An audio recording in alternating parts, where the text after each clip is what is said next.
Historic lows, Glenn. Okay, this is not how a leader behaves. No. And you don't know where. Okay, but how are you going to pay for that? And what happened to Trudeau's look? He used to be always so suave and polished. It looks like someone was like, he's in some junior high play, and they're like, hurry up, he's going out, get him a wig. Like, what kind of wig? Just get any wig, grab a wig and put it on. And he shows up looking like that. Doesn't even look like his own head of hair. Quarantine has not been kind to that boy. But in this video, we're going to look at how Trudeau and how Trump respond to reporters that are trying to make him look bad and trying to talk over him. You know, reporters on the other side of the aisle, if you're a Democrat or they're Republican or vice versa, they're going to try to make you look bad and pose the questions in a way that it makes you look bad, and also try to talk over you to dominate and assert authority. And in this video, we're going to look at the two different ways that they handle it and get into this old school tactic called frame control. And I'm going to explain what it is and show you how you can use it to have more confidence and come across as more an authority in your own life. Regardless of what that figure is exactly, future governments are going to have to carry that debt. The servicing costs on that are going to be very high. Sorry?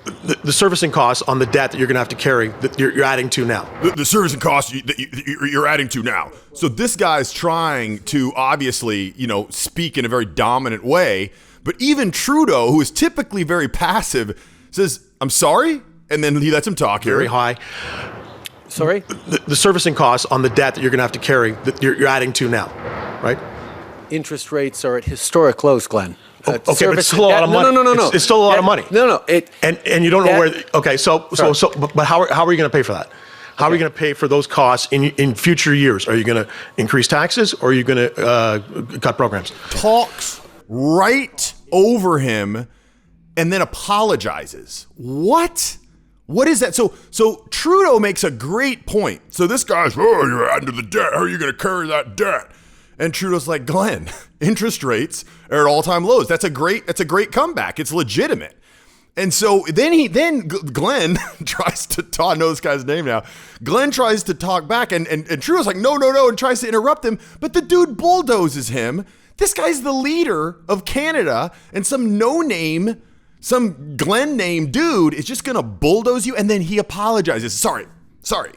So I understand that Trudeau wants to show that he's listening to people, right? He's good at listening. He's good at not like being very, over dominating. But in this situation, you got to stand up for yourself. I mean, take away the apology. Like, no way should you ever apologize or say sorry when someone talks over you and then you stop. There's no argument in that.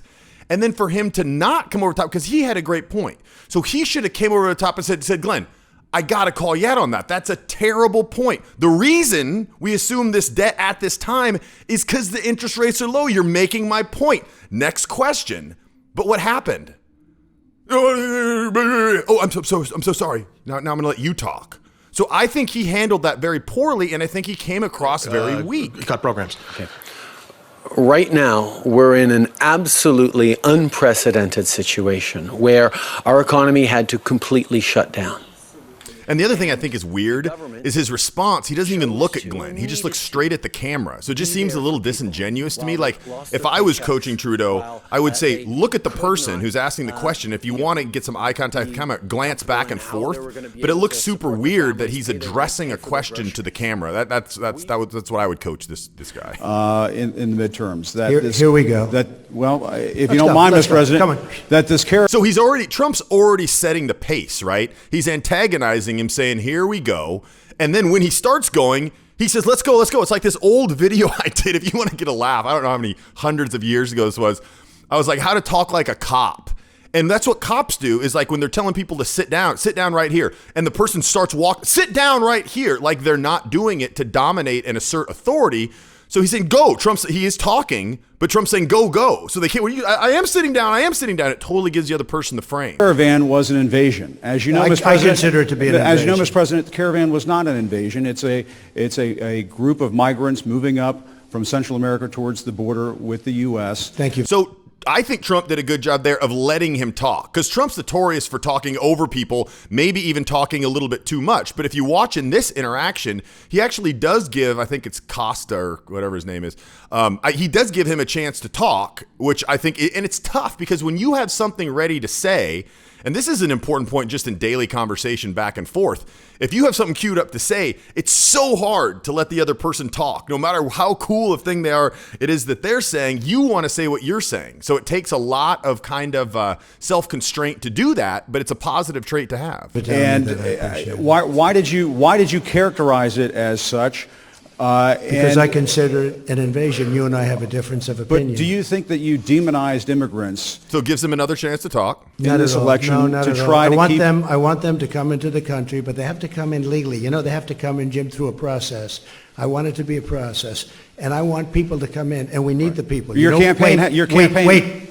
See, now that is kind of what Trudeau did. Let's cut back and watch Trudeau because Okay, but it's still a lot of money. No. It's still a lot of money. No. And you don't know where. Which has more authority? Which worked? Which stopped the person and which didn't? I want it to be a process, and I want people to come in, and we need the people. Your campaign.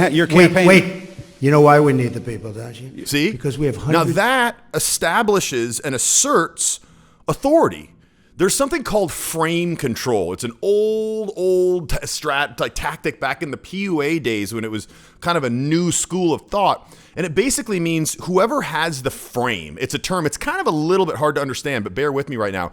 It basically means if two people are talking, whose reality is accepted by both people. So if someone has higher status, their reality is going to be accepted. Or if not I guess accepted is the right word. It's not necessarily you necessarily believe it, but in that instance, you're going to go along with the person with the frames, or typically the higher status's authority. And when you talk over somebody, and whoever wins in a battle like that, typically they have the higher frame, and it's very important because it communicates to the person you're talking to, but also everyone else around you that you have the higher status. I've got a video right here that teaches you 3 things you can do if someone talks over you, 3 ways that you can keep them quiet and keep your rhythm, because that's very important. Hundreds of companies moving in. We need the people. Your campaign had an ad showing migrants climbing over walls and so on. That's true. But they weren't actors. They're not going to be doing that. They weren't actors. Well, no, it's true.